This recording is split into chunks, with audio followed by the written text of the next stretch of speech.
Il y a 10 ans, les équipes d'HBO ont choisi Malte, une île aussi grande qu'un pays aussi grand qu'une île, que quelques îles, pour tourner les scènes de ce qui deviendra avec le temps l'une des plus grandes séries de l'histoire, à savoir Game of Thrones. Et je profite de mon séjour ici à Malte pour faire quelques petites capsules justement de ces endroits de tournage précis.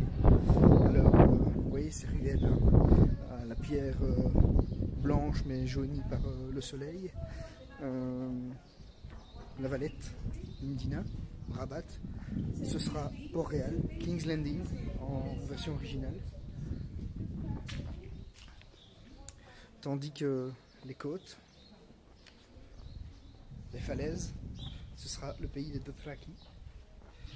Et bah voilà, je vais vous proposer ici quelques petites capsules assez sympas, un peu partout, avec l'explication et la référence.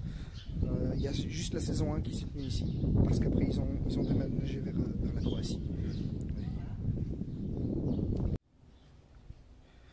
Je suis ici dans les jardins de Bousquet. Bousquet, c'est un petit village dans la campagne maltaise. Et la bâtisse que vous voyez devant vous, sur cette butte là, c'est cette espèce de palais médiéval fortifié. C'est la résidence d'été du chef d'État de Malte, donc le président de la République, et en l'occurrence pour l'instant la présidente de la République, puisque le président de la République à Malte actuellement est une femme. Et ce palais, donc qui s'appelle le palais Verdala, et apparaît dans la série Game of Thrones dans la saison 1, dans les tout premiers épisodes. Je vais essayer de zoomer un peu pour vous montrer ce que ça donne.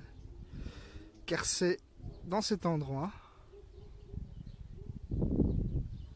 que Daenerys Targaryen est présentée à Khal Drogo avant leur mariage arrangé, évidemment, dans le but de récupérer les 7 royaumes.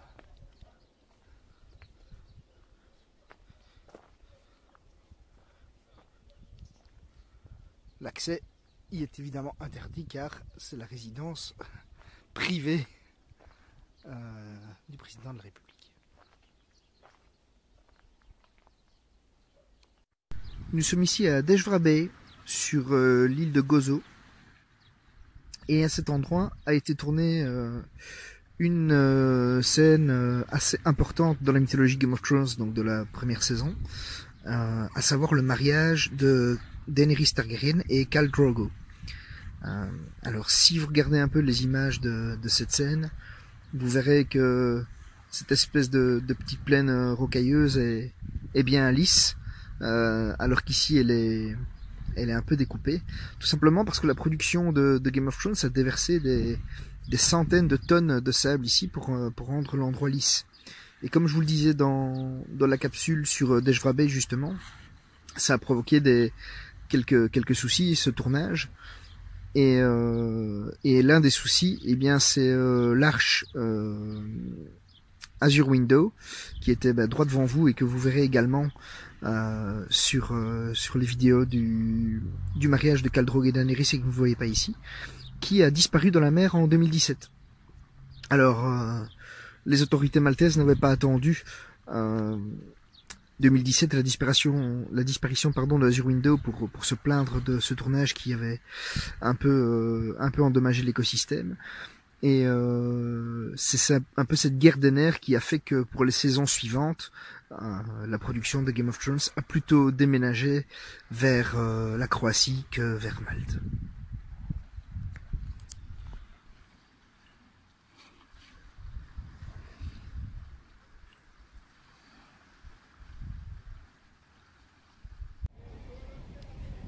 Alors voici la porte d'entrée de la ville de Imdina, qui est aussi en fait la porte d'entrée de Port-Réal dans la saison 1 de Game of Thrones.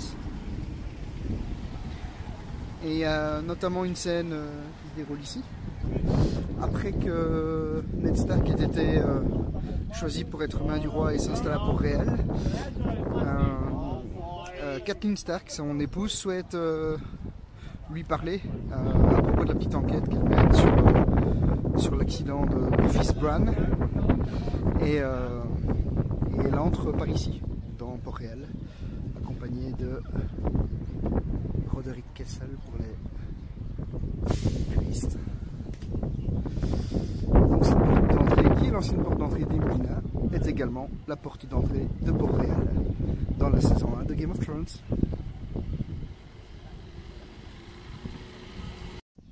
Toujours à Imdina, voici la Piazza Mesquita. Alors ce lieu vous rappelle peut-être quelque chose. C'est ici qu'a eu lieu, que s'est tenu le duel entre Ned Stark et Jaime Lannister. Un duel haut en mots et quelques claquements d'épée. Et surtout vous allez reconnaître un autre endroit, là, je vous montre dans un instant. Probablement l'un des lieux les plus prisés de King's Landing, de Port-Réal.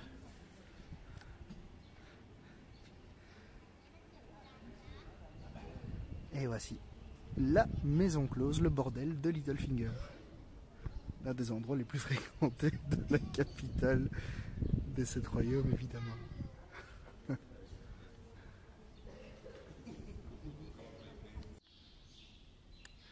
Alors je suis ici à Rabat, dans un endroit assez difficile à trouver, ce qui finalement explique que j'y sois seul, à part le jardinier des lieux, puisque là vous voyez des orangers et de l'autre côté il y a des citronniers.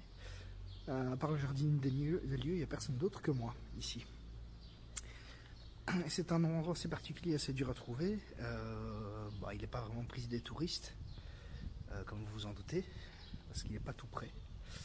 Et ici aussi s'est tenue une scène assez tendue de la première saison de Game of Thrones. Nous sommes ici donc au prieuré Saint-Dominique. Donc on a ici un couvent dominicain juste à côté. Et dans ce jardin en fait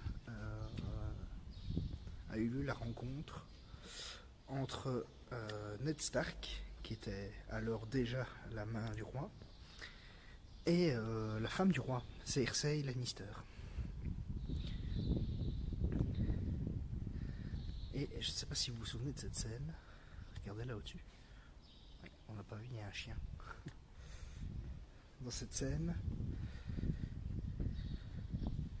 Cersei se tient au bord de cette fontaine.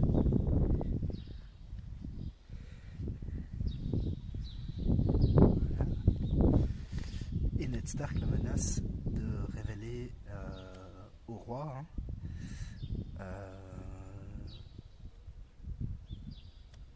l'inceste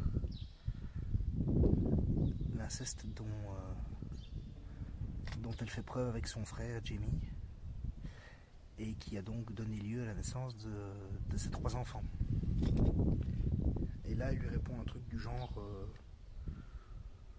quand on joue au jeu des trônes, on risque d'y perdre la vie, et de fait c'est ce qui est arrivé, comme vous le savez.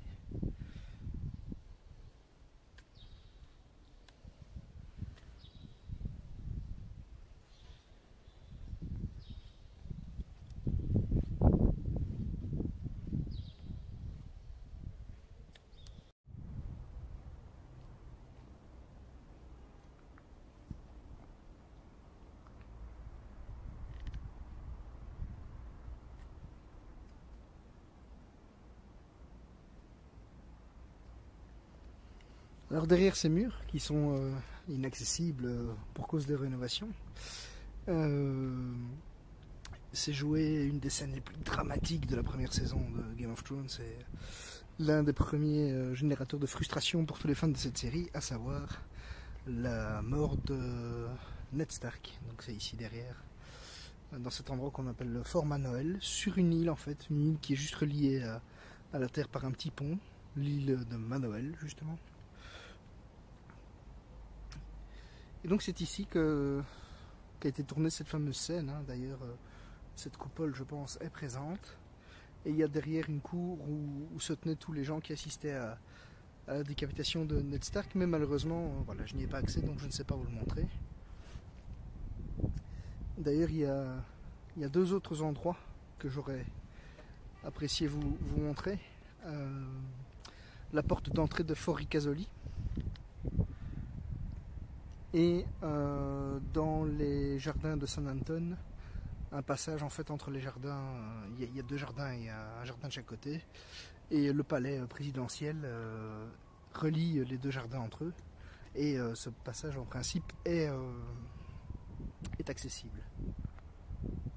Et en principe seulement, parce que ben voilà, rénovation oblige, hein, voilà, ce sont des vieilles bâtisses qui souffrent des affres du temps, et donc il faut que ce soit rénové. Pas de bol, ces trois emplacements, donc Fort Manoel pardon, ici, Fort Ricasoli qui est pas loin de la Valette, et ce fameux couloir qui relie les deux jardins de San Anton à Tarbes, qui est une grande ville ici à Malte. Hormis ces trois endroits, je vous ai montré tout ce que je voulais vous montrer, donc j'espère que vous aurez apprécié cette petite vidéo qui est en fait une petite compilation de capsules que j'ai prises un peu partout, comme je vous l'ai expliqué. Et puis moi j'ai pris beaucoup de plaisir à marcher parfois beaucoup, notamment pour trouver le prieuré Saint-Dominique. Là je peux vous dire que j'en ai un peu chié, et sinon pour le reste c'est un réel plaisir de venir shooter tout ça, et puis ça remémore un peu cette saison 1 de cette grande série qui touchera bientôt à sa fin, comme vous le savez. D'ici quelques semaines, la diffusion de la toute dernière saison commencera sur HBO. Et puis j'en connais beaucoup d'entre vous qui le lundi soir seront pris de toute façon par le premier streaming qu'ils pourront trouver. Donc voilà, ça a été un réel plaisir. Valar Morghulis, et à tout bientôt.